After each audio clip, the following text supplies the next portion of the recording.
भारत में दंगे भड़काने पर जितने खुश पाकिस्तानी खुफिया एजेंसी आईएसआई होती है, उतनी ही खुश बीजेपी भी होती है। ये हम नहीं कह रहे, बल्कि बीजेपी पर यह तीखा हमला किया है कांग्रेस महासचिव शकील अहमद ने। शकील अहमद ने बीजेपी पर अब तक का सबसे बड़ा हमला बोलते हुए उनकी तुलना पाकिस्तान की बदनाम खुफिया एजेंसी से कर दी है। इस पर बीजेपी ने पलटवार करते हुए कहा है कि आगामी आम चुनाव में संभावित हार से डरी कांग्रेस अनाप शनाप आरोप लगा रही है। जब भी इस देश में कहीं सांप्रदायिक दंगा, विशेषकर हिंदू मुस्लिम दंगा होता है, तो दुनिया में दो तरह के लोग बहुत प्रसन्न होते हैं। भारत का भाजपाई और पाकिस्तान का आईएसआई। कांग्रेस नेता शकील अहमद के बयान का मतलब साफ है। बकौल शकील अहमद, भारत में दंगे भड़काने की सूरत में जितनी खुश पाकिस्तान की खुफिया एजेंसी आईएसआई होती है, उतनी ही खुश देश की विपक्षी पार्टी बीजेपी है।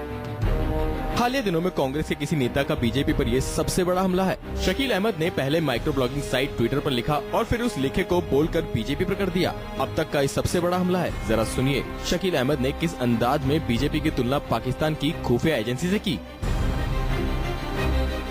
जब भी इस देश में कहीं सांप्रदायिक दंगा, विशेषकर हिंदू मुस्लिम दंगा होता है, तो दुनिया में दो तरह के लोग बहुत प्रसन्न होते हैं।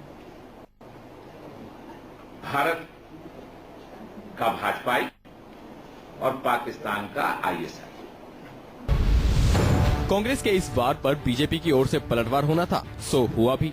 पूरे आंकड़े के साथ देश में 90% दंगे कांग्रेसी हुकूमतों के दौरान हुए। ऐसे में बीजेपी नहीं बल्कि कांग्रेस असल दंगों पर जश्न मनाती है। दंगा का इतिहास अगर देखेंगे देश का, आजादी के बाद जितने हजारों दंगे हुए, उसमें से 90% दंगे कांग्रेस के राज में हुए हैं। सिर्फ जावड़ेकर ही नहीं, बीजेपी के कई दूसरे नेताओं ने भी शकील अहमद के इस तीखे बयान पर पलटवार किया है। ये लोग अपनी नाकामी छुपाने के लिए और दंगों पर सियासत करने के लिए इस प्रकार की बातें करते हैं।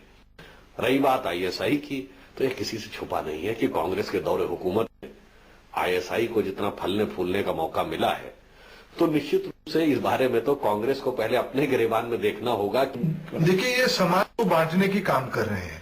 जो तथाकथित धर्मनिरपेक्षता की दुहाई ये लोग देते हैं, उनकी सहारा लेते हैं, ये समाज के एक विशेष वर्ग में डर पैदा करने के लिए, बीजेपी के खिलाफ डर पैदा करने की ये जबरदस्त काम कर रहे हैं। इनको इस बार भारत की आम लोग सबक सिखाने वाले हैं।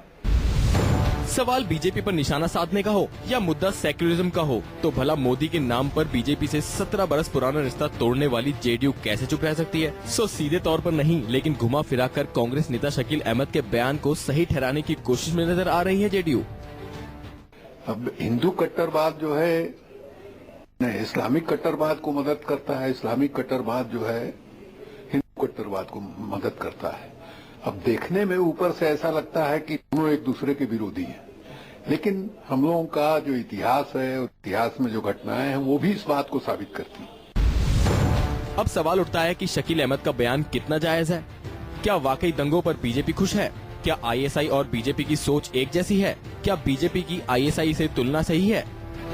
जाहिर है दंगों को किसी भी सूरत में जायज नहीं ठहराया जा सकता। दंगों में शामिल चाहे कोई भी हो, उसे अदालत के कटघरे में खड़ा जरूर किया जाना चाहिए। लेकिन देश की मुख्य विपक्षी पार्टी की तुलना पाकिस्तान की बदनाम खुफिया एजेंसी आईएसआई से करना भारतीय राजनीति के लिए कतई जायज नहीं ठहराई जा सकती। Bureau report, news 24।